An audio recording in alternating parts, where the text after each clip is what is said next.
از اینجایی که این میکاپ وایرال شده بریم دستور پختش رو بهتون بگم. از کرم پودر استفاده نمی کنیم، فقط کانسیلر. به جز پشت پلکم روی قسمتایی که صورتم لک داره هم کانسیلر میزنم و همینطور زیر چشمم کامل اینا رو بلندش میکنیم. با استفاده از پنکیک پشت پلکم رو خشک میکنم.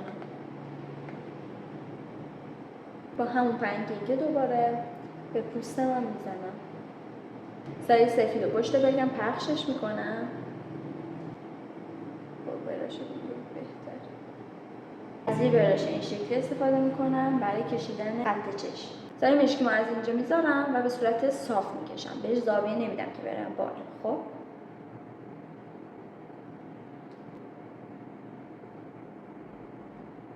در همین این قسمت رو مشکی میکنم.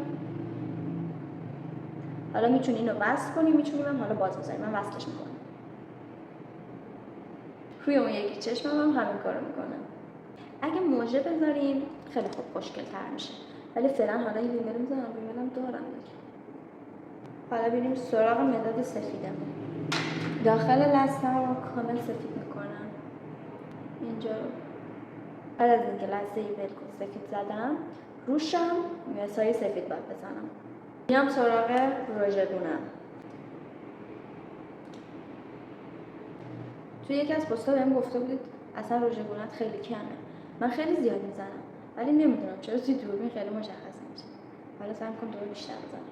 هایلایترم که خب گونه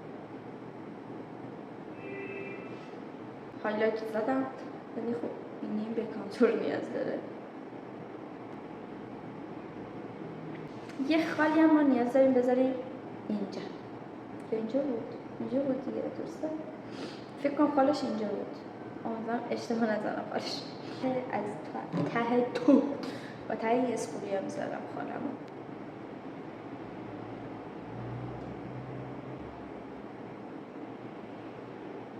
شت خیلی بزرگ شد. چقدر زشت. خیلی زشته خیلی. من اینو پاکش کنم. خال نذارید بچه شما. خال نذارید. خب این براشه میذارم خال رو فکر کنم. مشخصه خالم الان خیلی کوچول شد.